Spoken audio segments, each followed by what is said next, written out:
March 7th, 2015, and this is what I'm calling this video is called Scare Matcha Mongering, because people believe that I'm either making up data, like the charts that I do to do the radiation reading, or what have you. So I'm going to state right now that I don't fudge any of my numbers. I let the Geiger counter do the talking.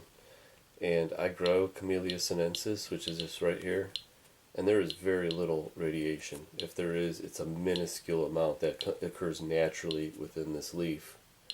So when there is elevated levels, as there is in this matcha tea, I'm wondering, where is it coming from? It's got to come from either two ways. It's got to be coming from the ground or in the air. It's either in the ground and it's being pulled up through the roots, or it's coming in on fallout from rain and snow. Now, I can't tell you where it's coming from, but I could definitely tell you it's not coming naturally from this leaf. That's all this is about, is trying to figure out where it's coming from. I don't know whether it's safe or not. What they did is they changed the technique of testing, where before they tested the radiation that came right off the leaf. Now in Japan, they're actually making a tea out of the leaf and testing the tea. Even though the numbers are more stringent, the technique is totally different. So there's a reason why they changed it after Fukushima, and I could only come to the conclusion that there was unsafe levels, and they just are trying to figure a way to skirt, still trying to sell this stuff. Who knows, you could have tea that might be elevated and unsafe, and all you would have to do is mix it up with tea that is of a lower level of radiation to bring the average down. And if you add enough of it, what used to be not able to be used for consumption is now consumptionable according to the standards. So I don't know what to make of it, but all I have to say is I'm not fudging any of my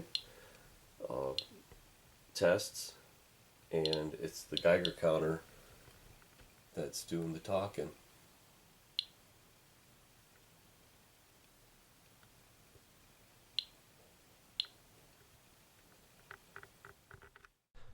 Today is March 7th, 2015, and I don't censor comments, and usually I don't respond to comments. But this one I had to make a response, and that's what this video is about. It's on the matcha green tea that I purchased and tested in 2012, and that's back when I was first started doing tests. And mostly I'm doing these tests for background to see what they will be in the future, how they test up against if the tea does increase in radiation, or the salmon, or what. All these tests that I'm actually doing are just benchmarks. And so the matcha green tea was a 10-minute test. You got to do about 100, so the average is pegged. But on that test, I got a comment, and it says, on the ground, which I think you're referring to the ground matcha tea, you didn't explain any of this. I think you don't know what all this means either.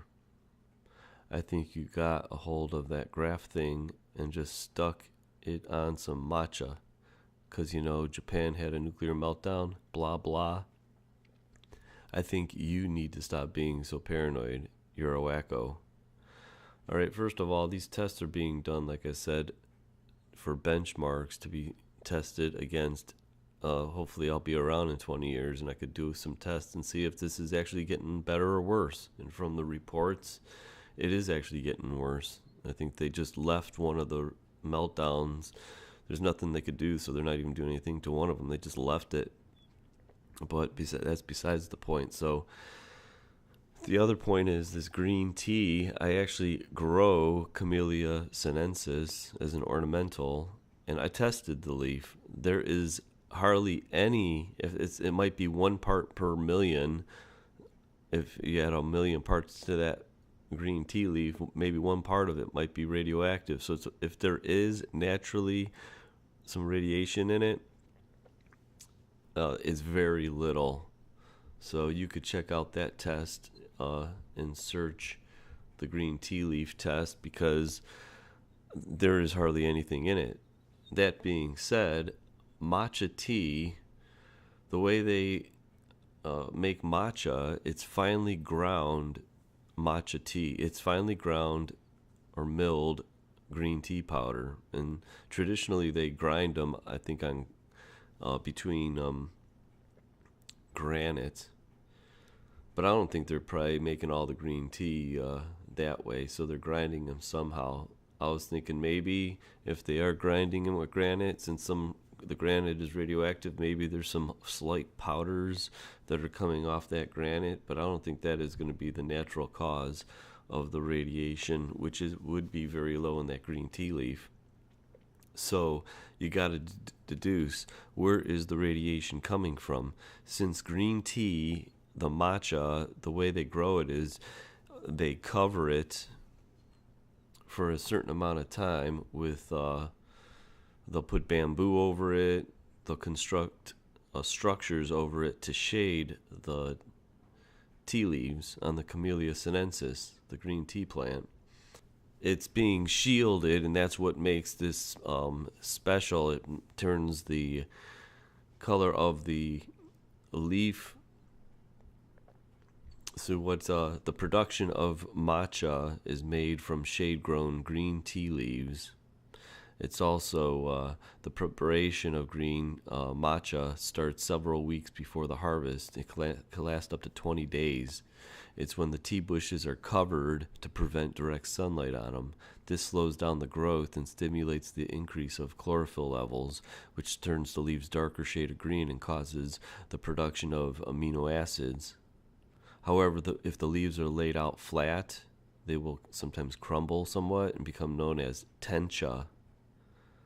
So tencha can be then deveined, destemmed, and stone ground to a fine green, bright, talc-like powder known as matcha. That's what matcha is. So it can take up to 1 hour to grind 30 grams of matcha. What I did is I found some of the matcha that it actually did in the test that I left. I forgot the labels, I lost them, and they were just thrown on the shelf. I just came across them and I tested them, and this is tea that's probably at least 2 years old. It's post Fukushima, that's for sure, but it's definitely at least 2 years old. I don't know which tea, which matcha. There were two of them. I combined them together and did this test, and the radiation level is elevated.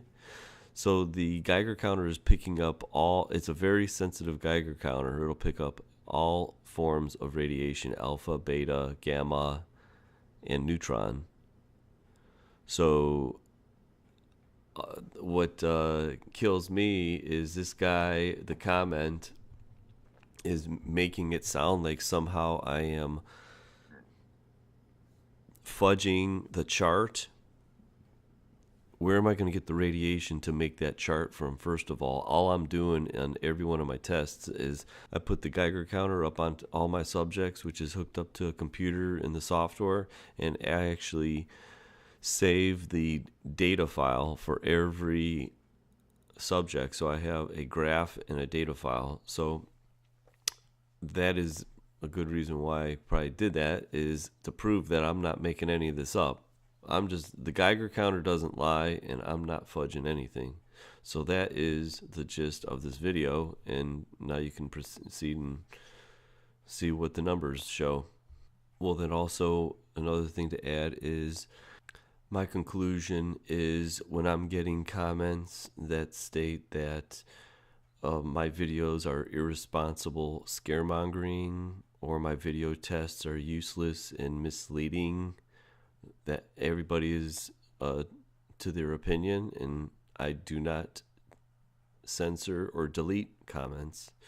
But for the record, I'll state never has one of my tests been manipulated, and I let the Geiger counter do the talking.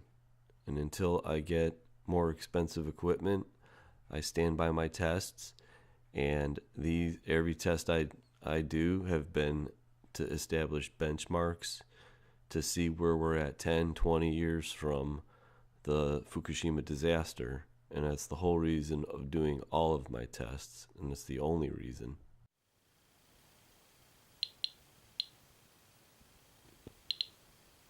See, here's the tea.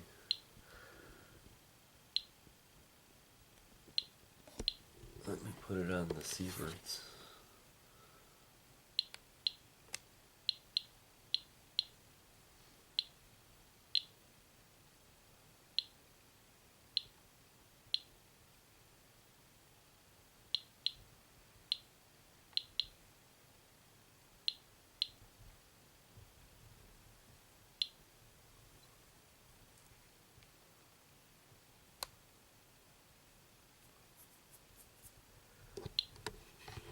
Alright, so there it is. And here is the cord that ends up going to the computer, which gives me this readout after 100 minutes. It's 6,000 seconds. And I got 4,514 total counts. 6 is the max data point. 0.75 is the average data point. And I always usually do the date. March 7th, 2015. And then what I do, I go up here to save the graph. We'll do it now, because I want to show you. Then you save the chart, the data. Okay, so I am not, for every one of my tests I save the data to prove that I actually did the test. You're going to have to believe me, they actually did it, but I can't see how I can make this stuff up.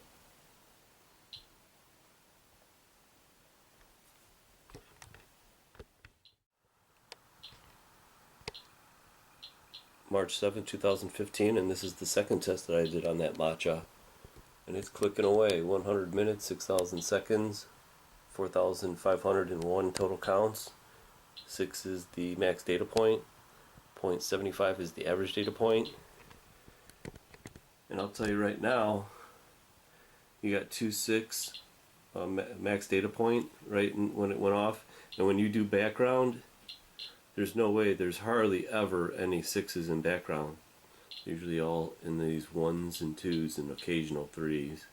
So it definitely contains something.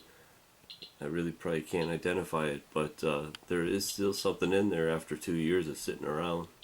Right there is where I did the background reading for the matcha tea. And the powder's only a couple inches away for it, but that doesn't matter because you have to be right up against that little mesh thing. But here's the reading for it. March 7th, 2015. 100 minutes, 6,000 seconds. 2,837 counts. 5 is the max data point. And the average data point is 0.47.